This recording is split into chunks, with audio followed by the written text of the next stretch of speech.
Good afternoon to you, ladies and gentlemen. Welcome to the show. Thank you for joining in.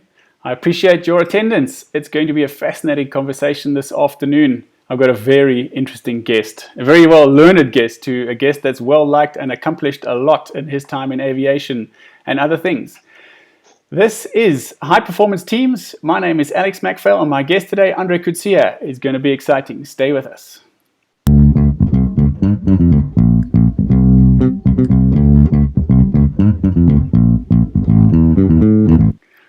André, welcome to you. Welcome to the show. How are you doing today? Hello, Alex. Thank you very much, and hello to everyone watching. Yeah, it's a smiley face. Good to see you. In your flying overall, so you always had a busy morning already. What have you been up to today? I was lucky enough to have a really long flight this morning down to the Lowveld, essential cargo, before anyone asks, and just got back in time for the interview. Okay, well, thank you. I really appreciate your time. I know you guys have been busy. You do round-the-clock operations. Chatting with Butta last week, there's some fascinating things we're going to talk about today. But let's just start at the beginning. So explain to us your sort of high school and upbringing. I know you have a very prominent father as well, Professor Coetzee, who's involved in aviation and academics. So tell me about your high school and your home life and where does the start of aviation and where did that interest peak for you? I've been very lucky and blessed, and I've had many opportunities in my lifetime, not only on the flying side, but in my life as a whole. But on the flying side specifically, it started with my dad doing his PPL in 1983 with the old Astra helicopters across the road from where we're based now at Rand Airport, believe it or not.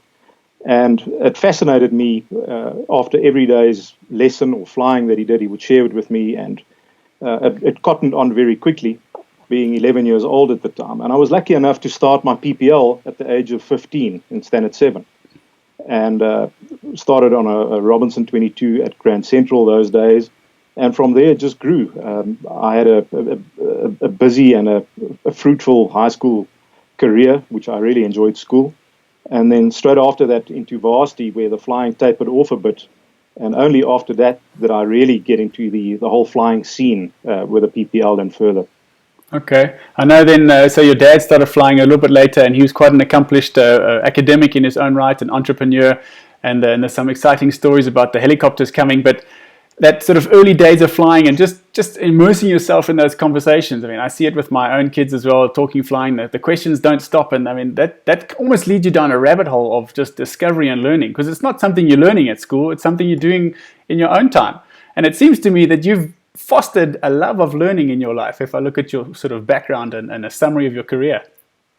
Yes, indeed. I'm a proponent of lifelong learning, and having started so early with the flying specifically, I've had a long exposure to this through a variety of different means. Again, through my dad's involvement, and I say it with respect, my mom and the others probably weren't as interested in the afternoons when he got back and shared. They did circuits today, or we spoke on the radio, or they did auto rotations. I remember that one vividly. So that really grabbed my imagination at the time and got me really excited and interested in what was to follow. Okay, so after school, I mean, you've done your flying now, or you've got a license now. You go off to varsity and you qualify as a mechanical engineer. Again, no mean feat to qualify as a mechanical engineer. But now the aviation bug has bit. So what are the next steps for you? Do you just pursue mechanical engineering? Do you pursue flying? Do you try and make it work? What follows after that? That was actually quite a conundrum at the time, after having slogged there for 5 years, not the normal 4, and then being exposed to more and more facets of aviation during that time. I held a Joburg City Council bursary at the time, which would have led me into a power station for the next 5 years or so, and working back the bursary. And again, my dad actually suggested, why don't you become an apprentice and combine the practical side of the engineering after having spent 5 years with the theoretical side now. Use the practical side and do what you enjoy and love. And I duly did that. Started that in January 1996 with National Airways Corporation, and they were 18 fabulous months of my life. I really enjoyed every second. Okay, you sent a nice picture there. So there's a picture of those early days there, standing in front of the NAC helicopter, and you've mentioned your apprenticeship. So who's this individual standing there with you in front of this chopper? the guy is Daryl Shovlin. He was my journeyman at the time, so he taught me the ropes and really shared a lot of information with me. Highly experienced guy.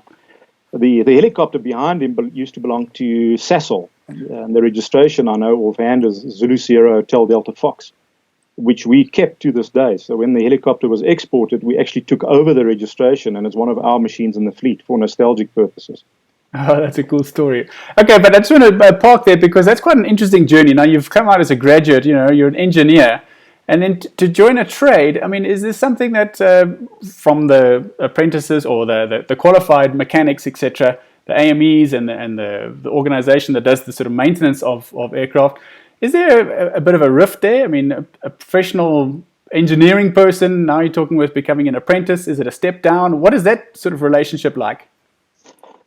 I must be honest, I never experienced that at all. I knew the guys, obviously, from time before, having been on the floor and on the odd occasion helped out over weekends and holidays, throwing spanners.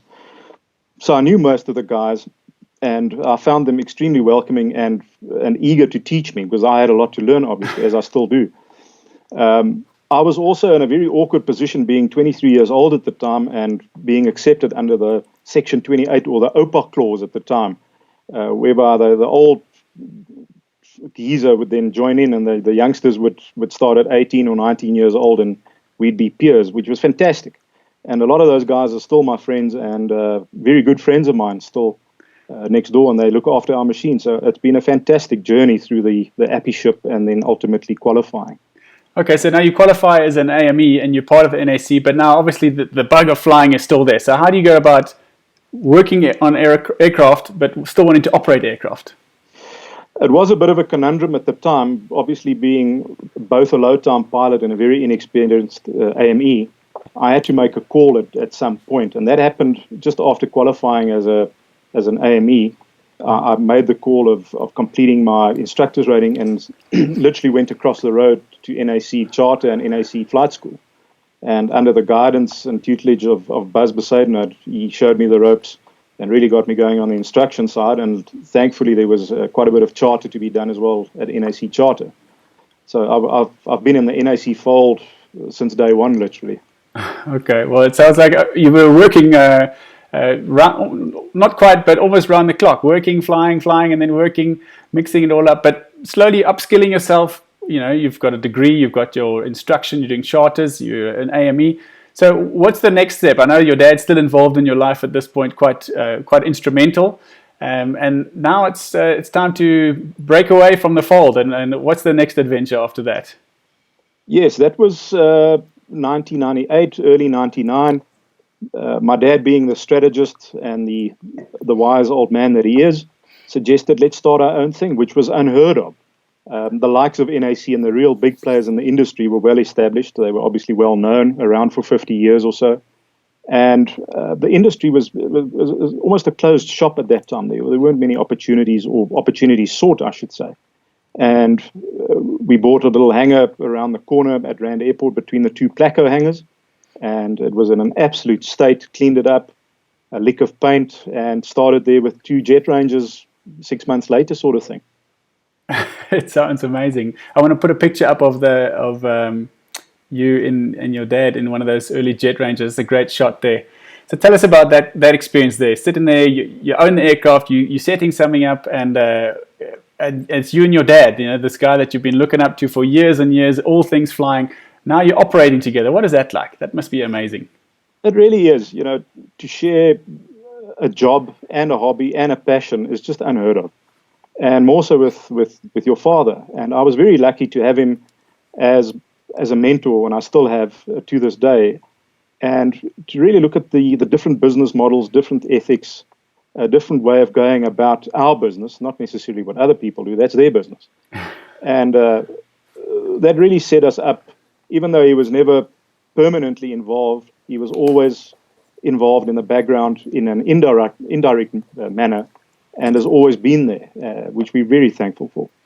Okay, so fast forward a little bit. We're going to come back to the story, and I think a conversation about your dad's role in aviation, it could be a whole separate conversation in itself. But fast forwarding to recent times, and there's a photo of the two of you still operating together, looking very smart with your ties. and Professor Coetzee and you flying that airplane. Wonderful, wonderful, wonderful memories. Yeah, that was a special day. We actually flew out to a school in a location really out at Villiers, where the schoolmaster was busy with his own postgraduate studies, and he's always looked up to my dad. And as an inspiration to the matrics about to finish their school careers, we landed on the soccer field, which created a whole hoo-ha, and he addressed the matric cohort of the day in full garb, academic garb, and they loved it. It really hit the right chord. Oh, what a story. You fly in on the helicopter and motivating the kids. You can, be all you can be kind of thing. It sounds wonderful. That's a great conversation to have. And maybe we should get your father on the show too. Let's move along to the next topic because we've got so much to talk about.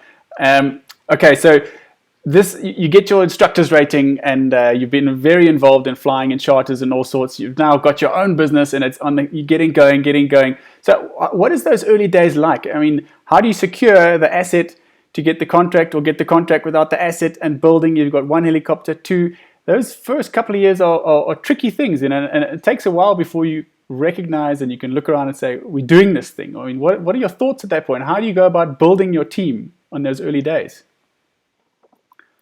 I think it was more out of ignorance than anything else that we attempted this and got going, and really not knowing what to expect, other than it would take a lot of work and a lot of commitment, which it duly did. And the success for us those days, strangely enough, were helicopter flips. The amount of charter, I think, was still more than what we have nowadays. But even so, we were reliant on weekend helicopter flips. We would go out to the OK bazaars with our team of drivers and loaders and ticket writers and fuelers. And we would do at different OK stores literally every Saturday for the whole year. And that was good business for us. It paid the machine. It got our small business going. And it really set us up with something almost in a niche fashion that we could service and others weren't all that keen on doing. Okay, I've got a little clip here of the flipping. So let me put that up while we discuss it. And this is, I know this is more modern day, but this is to give a sense of what it's about. And this is a time lapse of how busy these flipping arrangements can be. So talk us through then. Now there's about 5 aircraft going around, and you've got 3 of them on the go from Henley Air side. Yes, that was at one of the Uranda air shows, which is always a busy day for us. A lot of people and a lot of takers, obviously keen interest with the flying happening overhead. And other operators as well join in on the day. We work together as a high-performance team with all the loading, different machines from different helipads. It's a quick 3-minute turnaround, so there's a lot of buzz and excitement around as well. Okay, and I know you had an instrumental from those early days. You mentioned there was a couple of key players. And so there's the photo of the early team there in one of your Henley aircraft, and you mentioned Sammy there. So talk us through how you set up this, and Sammy, how instrumental he's been that he's still part of your outfit 30 odd years later. Indeed, yeah, he's been with our family for 30 years, and one of the main cogs in the engine at our hangar every day. He's been involved with the flipping literally from day one. He knows all the sites. He knows how to demarcate. He sets out the sites for us. We arrive there by helicopter and the site's ready. He's got the queues lined up. He does the loading. He does the screaming. He does the laughing. He does all of it. He's our flipping Hev, the main man. He does the laughing. That's great. And there's another shot of that's Sammy with his operation with the fueling in the bucky and the fire extinguisher getting it all ready. Okay, so the flipping is the backbone, the bread and butter, getting you going, and now you want to start delving into some other things. So what are the things that are appealing to you out there, or what opportunities are you seeing out there, knowing that perhaps you can dive into, or you need to upskill or explore? How do you go about building from this flipping base and the odd charter to ultimately what you've ended up with today? The school was a good draw card for us. I don't think you make money out of the school. It brings the right feet into the business. And that gradually built itself, really, through ab initio training and more advanced stuff to follow. What we realized very soon is that there isn't enough tourism in Joburg. People, even those days, were afraid of coming into town. They would much rather just link down to the lodges in the Lowveld or straight on to Cape Town. And the backbone of our business has been the mining industry. Okay. So we've had to really focus on that, and we did so from the early days in getting our our perspective into the mining industry, the movement of precious metals, the security flights, the VIP flights that follow, and all the peripheral work that came along with that. And that's been very good to us over the years. Okay, well, that's nice. Now, you mentioned the love of learning early in the beginning. So along the way now, you continue to upskill yourself while you're developing this business, and you're putting out the sort of different branches of the business. You got the charters, the mining, the schools coming along. But along the way, I mean, you continue upskilling yourself, and your father was very involved in the Da Vinci Institute developing the Aviation Management program. And you decide, why not? Let's while we're building a business and a family, let's do some more studying. So tell me about how you fit in academic studying for yourself on the back of this sort of business too. I really enjoy the studying bit. At stages, I hate it. And then once it's done, like any subject, once you've passed it, it's easy.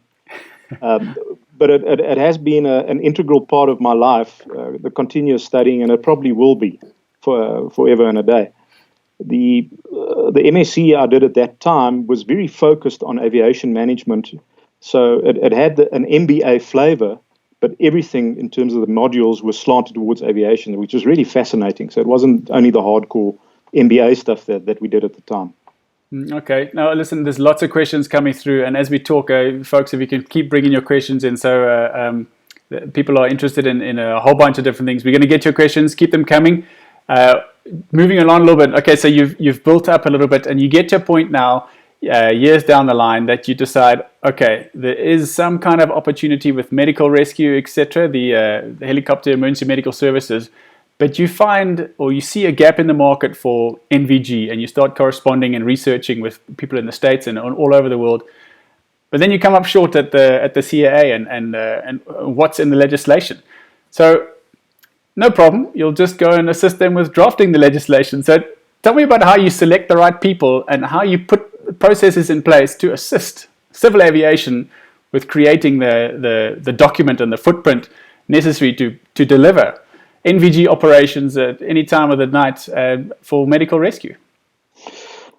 I think the operation, by its very nature, dictated that we needed to expand the footprint on behalf of our client, and obviously to keep it as safe as possible for ourselves. We approached the CAA on the helicopter side, the Part 127 gents, and they were very supportive. We devised our own in-house course based on international best practice and material that we could find in the States and local know-how, and prepared this course and ran it over, I seem to recall, 2 Saturday mornings with the CAA in attendance, and then did the demonstration and proving flights afterwards. And they were very happy with it. So we were able to get the school, the ATO side going as well for our in-house training, as well as the Part 127 and EMS operation with full NVG. Okay, so you first had a contract, but you were trying to develop this contract to be more of an all-round service. Did I understand correctly? Yes, it's always been a 24-hour service, but initially started off with more sophisticated landing lights and night suns and what have you. Whereas the NVG just gives you so much more scope in terms of off-base landings and being able to really peruse the area, the surrounding area, far more accurately than with a light only. Okay, so I'm going to put a picture up of the one of these NVG-equipped cockpits, and that's one of the questions coming through about NVG. They were asking, how do you go about getting your aircraft NVG ready, aeromedical environment? So there's a picture of your Bell 222. What is it to be NVG qualified and NVG ready aircraft? What do you need to put in place, and what are we looking at here that depicts that?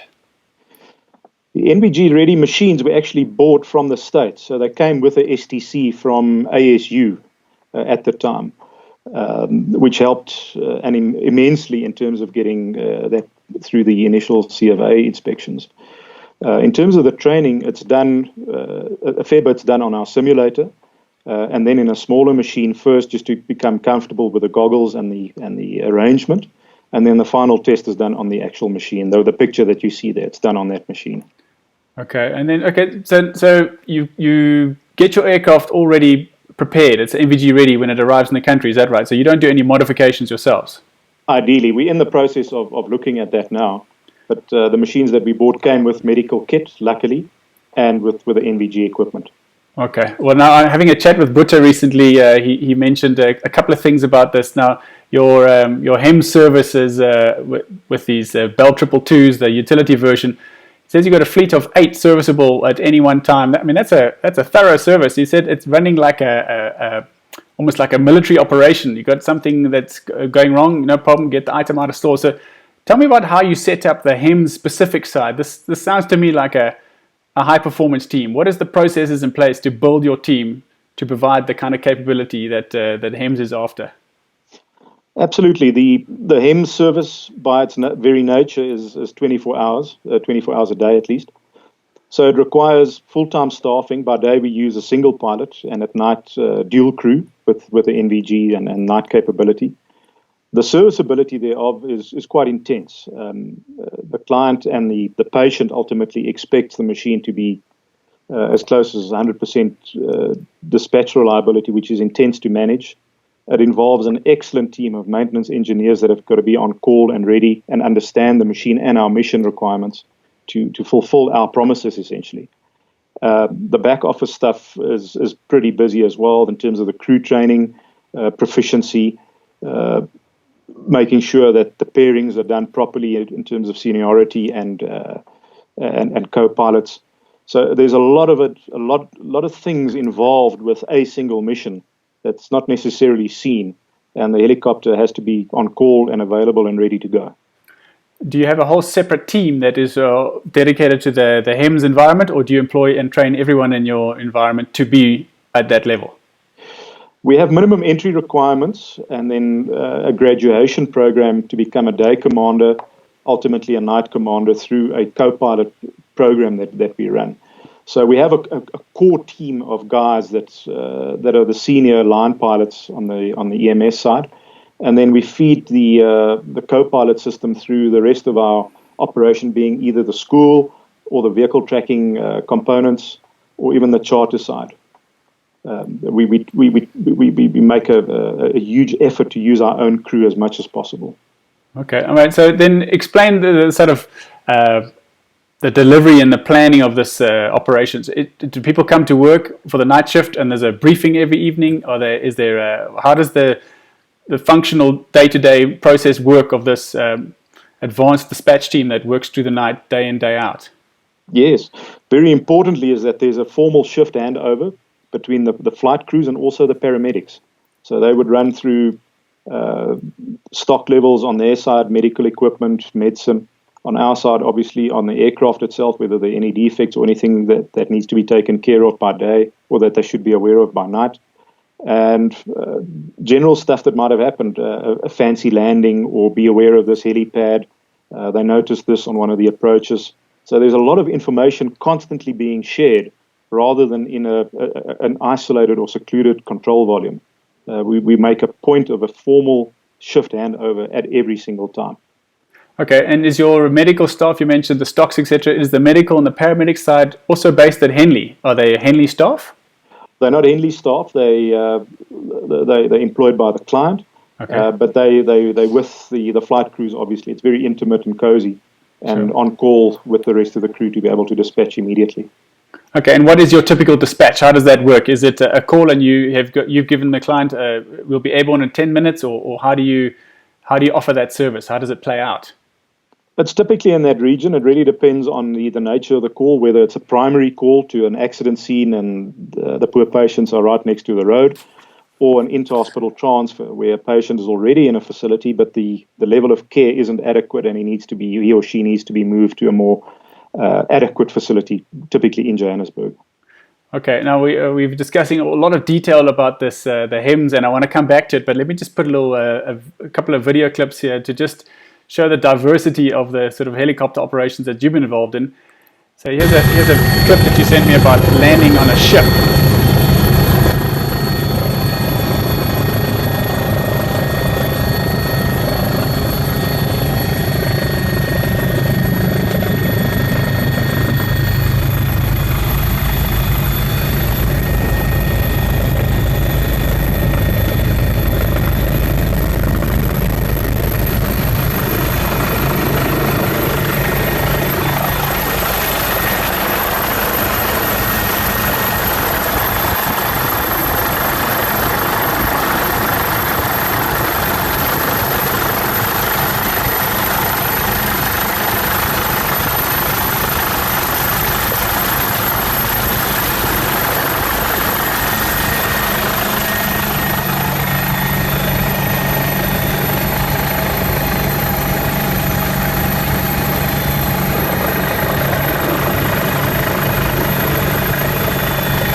down she goes there. I know you've been a wide range of different things. We'll come back to the HEMS shortly, but explain this video clip now, this landing on a ship. We had Siva last week talking about operating with the Navy from the Air Force side of things. How often do you do that, and what's required to land a helicopter on a ship? I don't think that video shows just how much I sweated doing that landing. It is incredibly intense, and I was lucky enough to do some testing for the Portnet guys off the Richards Bay Harbour, where they deliver the harbour pilots onto the boat, and then it gets sailed in and return on the way out again. And on that day, there was a ship and a movement, and I was lucky enough to do it. So that was one of the perks of being able to do the testing. And I have huge respect for the work that those guys do. That was a perfect day with clear blue skies and wind on the nose. They go out at night in instrument conditions and wind howling. It's just horrid, and they pull it off in a very safe manner. So huge respect to the Portnet guys. Okay, so nice exposure for you there. So you mentioned testing. 15,000 odd hours with more than a decade of testing. You've danced in and out of all things helicopters. What's been your favorite part so far? I think the line flying, I really enjoy that. I have always, specifically on the mining industry side and the focus that we've had on that. That's always been enjoyable for me. The testing brings a lot of perspective and a lot of faces and a lot of different characters as well. And I've always enjoyed that. It's been an enjoyable ride in that sense. And the variety that I've been able to derive from that has really been precious. Okay, you mentioned testing. This question's coming through. Maybe it's a good time to get to it. Lamina24 is saying, what's your biggest one rule that you give helicopter pilots to make a success of their career? I have two rules specifically pertaining to helicopter flying, and it ultimately boils down to a successful career, I would think. And that being, you should never fly into bad weather or find yourself in a position with a helicopter that you're in such bad weather that you can't get out of it. And secondly, you should never run out of fuel. There's no excuse, really. You can land virtually everywhere. And there are exceptions, of course, over the sea or over a jungle or whatever the case is. But generally speaking, you should never find yourself in a position in precarious weather or running out of fuel.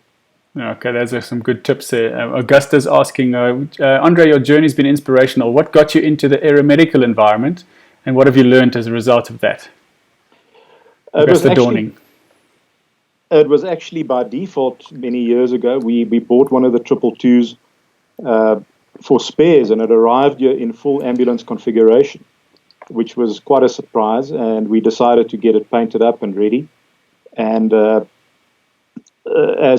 we had a windfall really with our client Netcare at the time, where they were in need of assistance, and we were very thankful and happy to have them on board. And we started the service really without actually attempting or trying it at the time. It really fell in our laps 5 years ago.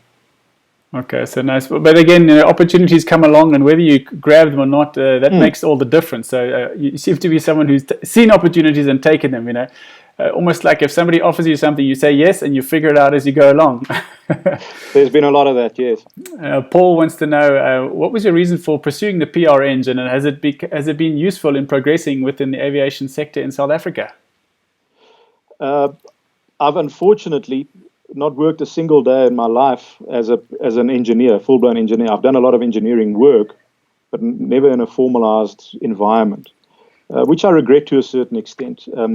To answer the question, having really slogged and battled through varsity many years ago, it was one of the last or the final evenings that we had as an engineering group at the time that we were approached by EXA at the time to join. And I joined, thankfully, at that moment, which was very costly. I think it was 350 Rand at the time. And I'm, to this day, very happy I did so. And kept it alive and pursued the PR Eng. It was obviously the formal, almost the cherry on the cake towards the qualification as an engineer. Sure. And another question coming through. This is going to be a hard one for you. Are you ready? Yes. Butta wants to know, who is your favorite cricketer? He's tuning in now. Unfair question, Butta. Butta's my best friend. He's involved with the business. He's an incredible cricketer. We've actually played a match together, a friendly match, which was a highlight of my career, my cricketing career. I love the game. And I must say, as a batsman, and the stories that I heard from when he started playing cricket many years ago in the Free State really inspired me. So without a shadow of a doubt, in terms of a high-class international batsman, Butta Dippenaar ranks very high there with me. Oh, that's good. Well, so Butta is also integral in your HEMS operation. So we were talking HEMS now. Is this something that is available widely out there? I know you've got a unique skill with this NVG in terms of Henley Air providing the service, but you're not the only ones out there. So how do you guys try and set yourselves apart and do things differently? You know, when you look at high performance teams, there's always that process of making it just that little bit better, incremental gains. You know, just try and be a bit better every day than you were yesterday. What are you guys trying to do in providing that HEMS service that other people are not doing? I think as a general rule, and not only for the HEMS side, we've standardized our fleet and really exploited the niche that the Bell 222s have provided us.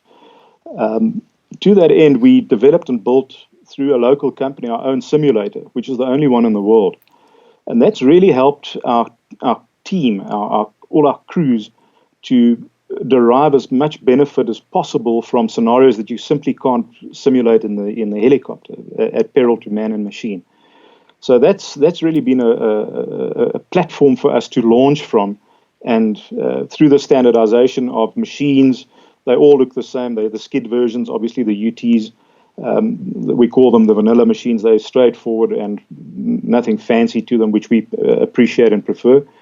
And that's been, I think, our success story on that side, being able to focus the crew, the training, the recurrency, the simulator, obviously, the maintenance, all of that into a specific platform. So did you say you developed it in-house, or it was built in South Africa, the Bell 222 simulator? It was built in South Africa by SimuFlight. They're in Midrand.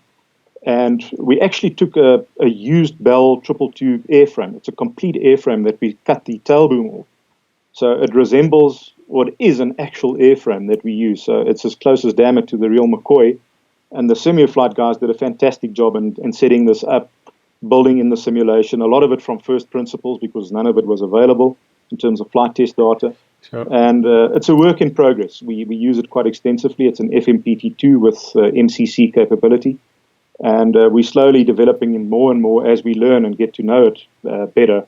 But it's fully capable of doing testing, a lot of initial work, and then the more advanced emergencies, obviously. Well, it's a good crowd there, SimuFlight. I've done some work with them myself. And so do you find that this simulator gets used for outside people coming in to do renewals or training, or is it mainly just used for your own staff? The bulk of it at the moment is still in-house. We obviously desirous to move it out into third-party training at least, and selling it on far more. But it's a slow process as well. It's been around for 18 months or so. There are a lot of teething problems as well with anything electrical or electronic. So that's also taken up a bit of time to get ahead of it. But all told, it's a fantastic platform and adds a lot of value. Oh, that's great. I'm going to put this other video clip that you shared with me of your fly past at the Rand Airport there. 4 aircraft information and breaking apart. And being based at Rand Airport there, it's almost like the home of the air shows in South Africa. It's one of those places that people just love to go. There's lots of flying operations there. There's lots of aerobatic and air show specific kind of flying. And it seems like you're in the middle of that, and you've got this family spirit, and it looks like you guys have a good time as well. I've spoken to lots of your pilots over the years, different people, and they've all enjoyed and continue to keep going back there, both full-time and part-time, and they continue for many years. Tell us about your family spirit at Henley Air. Absolutely. Having been developed from a family beginning many years ago, it's always been the case, or so we'd like to think. Our turnover of staff is very small and slow.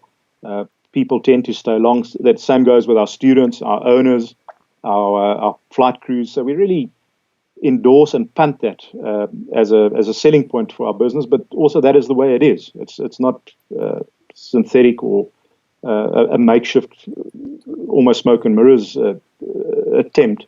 We really try and push for that and keep our staff as long and as happy as possible. And that boils down from the family background that I've had all along in my life, and continue to do so with my wife's involvement and hopefully my daughters in time to come. Well, I'm going to put a picture up there of you Happy days. All your photos have got such smiley faces. I was going to say this looks like your happy place, but every photo looks like your happy place. You always got that great big grin on your face, and there you're sitting at the World Championships, the World Aerobatic Championships in Malalan. So you're not only at the home of air shows at the Rand Airport, but you are an enthusiast and passionate in your off time as well. Yes, my late uncle used to be very involved with the Sport Aerobatic Club and resurrected it in the early 90s and got us involved through it as well, myself and quite a few friends. And we were intimately involved with the AWAC 95 in Cape Town in 1995, obviously. And that was a super 2 weeks that we shared down there with the full aerobatics and then the massive air show afterwards. Okay. And I've always had a love for the aerobatic, even though I don't fly any fixed wing at all. It's always fascinated me what these guys do with the machines and the way they go about it. Yeah, that was my next question. I don't see any any fixed wing hours in your flying, but I'm sure you've had the odd flip and opportunity of giving some of these aerobatic aircraft a run through their paces.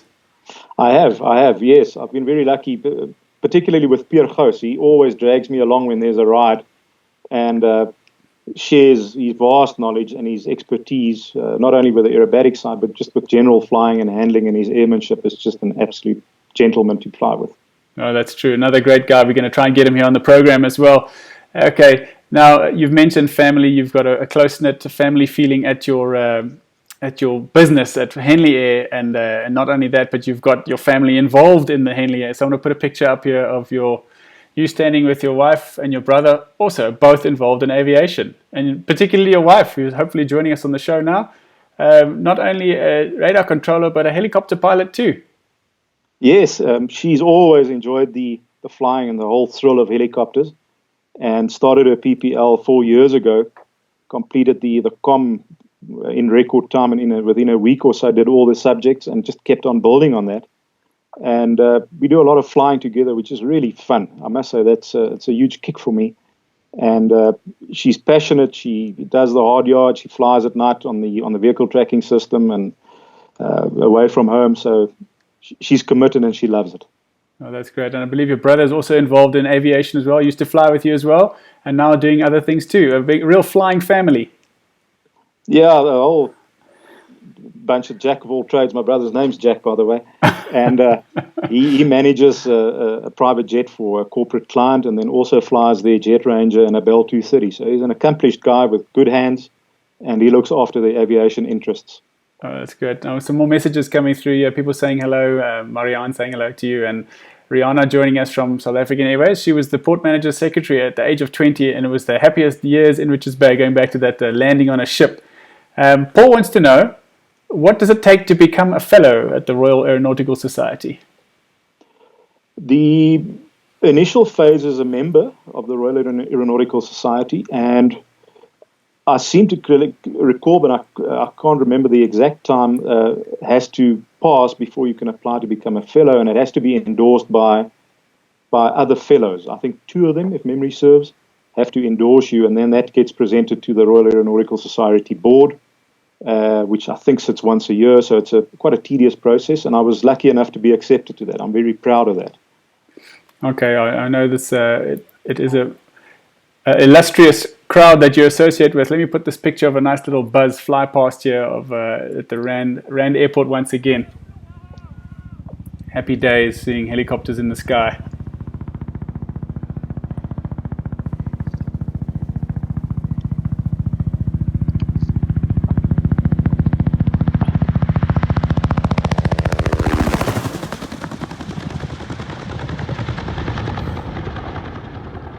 Just out of my curiosity, Andre, you went flying this morning. You know, with this lockdown and the position that we're in, and we all see the Earth giving it a chance to breathe and relax a little bit. Just having a look at that clip with the color of the grass, my assumption is it was around May that was filmed, or certainly winter, and there's a bit of a brown smog. But if you walk outside now, doing my exercise this morning with the family, before 9 o'clock, there was no brown smog out there. What's it like out there, the bird's eye view? Is the Earth getting a chance to breathe? It was actually incredible. When I landed, someone remarked on exactly the same thing. What was the atmosphere like? And it was dead smooth with very little wind and virtually no smog. I actually joked afterwards and said I could see my pension from up at 6,000 feet today. It was absolutely incredible. Could see Sasolburg from Rand as well as the Voortrekker Monument from overhead Rand Airport. So it really was magnificent. Oh, that's nice. Those nice days where you can just see forever. It's beautiful. Andre, okay, so you throughout this journey, you've upskilled yourself along the way. You've qualified with a PhD in aviation management in the end as well. And now I believe you decided, well, that's not enough. It's time to do an MBA. So tell us about what is left for you to achieve with the studying. I know you enjoy the studying, but is there a goal in mind too? Is there a specific avenue that you're trying to unlock for yourself or Henley Air, or what is it with the studying? The MBA specifically, I must say, is for my sins. I'm really battling with it, and it's been time consuming, but certainly rewarding. What I have found, and it's possibly just a personal perspective or reflection, was through the flying specifically and the engineering side, I'd become irrelevant in terms of the business side of things. And the growth through Henley Air and the expansion has really forced me into that direction to, remain relevant within the industry, I hope, and then for my own sanity as well. I say it with respect, you're always as successful as your next medical, unfortunately, in the industry that we find ourselves, and heaven forbid it ever happens that I have an issue with my eyes, for instance, or lungs, or they pick up something in your blood that no one really hopes for or cares for. And perhaps that would be a further avenue in terms of the management side that would be able to assist me in future. Okay, well, the love of learning, I suppose, once it starts, it doesn't stop. It's great to see such an inspiration and a role model for people, knowing that, it's one of those things that I really wanted to touch on this channel specifically, is that there's so many different avenues that you can do. It's not a case of learn to fly either a fixed wing or a helicopter or, maybe even a bit of both, but you get a license and you find an opportunity and you go down a path. And it's not to say that every fixed wing pilot will be an airline pilot, and every helicopter pilot will go and fly on the offshore and the oil platforms. But there's so many different facets to aviation, and you're one of the examples here. You can continue learning, you can be qualified on the technical side of things. What advice do you give to sort of young people starting out their careers now? I know the world's changing, with maybe there's not so many people going to come learning how to fly helicopters in the next year or so. But how do you motivate them and guide them as to what's an avenue you could walk down with this career in aviation? I think regardless of which avenue you pursue, it has to be combined with sincere discipline and persistence. I think the instant gratification component that the entire generation, not only the youngsters, but even the older generations have become accustomed to nowadays, tends to lead you to wanting to achieve something right now. If I don't get to fly this helicopter type right now, I'm going to leave this. It's no longer fun. And the guys that have really knuckled down, regardless of what industry you follow, aviation is by and be in mind, but it can be anything. You have to knuckle down, have the discipline of doing the hard yards and persisting with it, and it definitely will bear fruit. I firmly believe in that. Well, that's great. Now I want to ask you a last question, Andre, before you carry on with your busy day. What are your top tips to create that high-performance team? How is it that you've managed to build something like Henley Air, which people love working for, and they deliver the goods, and you do advanced, high-risk, and complex industry operations? What's your top tips? I think one specific philosophy that I follow is to lead by example, regardless of what it is. Can I deliver on what I preach? Am I only saying things, or am I actually living my own philosophy and what I preach to others? So that would be my top tip. Can I fulfill that? Secondly, and it actually holds hands with it, is a philosophy that Buddha shared with me, and it's based on a book by Alan Border, the famed Aussie cricket captain of many years ago, called Beyond 10,000, and also Malcolm Gladwell's perspective on to become an expert or a master in anything, whether it's playing the violin, whether it's flying, whether it's fixing cars.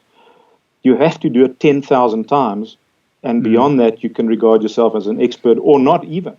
Sure. And I think that forms part of my lead by example scenario, that you remembered for your last flight. So if you don't do it correctly for once, twice, 200 hours for your comm, 1,000 hours for the insurers, 10,000 hours for Alan Border, it's not going to happen by itself. And your example, your discipline, your persistence will pull you through. Oh, great. Andre, that's a great note to leave it on. Thank you so much for your time. I really appreciate it. Thank you, folks, for joining in with the conversation and the great questions that have come through. There's some awesome opportunities. If you want to know anything about helicopters, I think when the opportunity allows, pop down to Henley Air. Andre, thank you for your time and all the best. Stay safe. Thanks, Alex. It's a lovely opportunity. Thank you. Well, folks, it's been great having another high-performance conversation with the Chief Executive of Henley Air.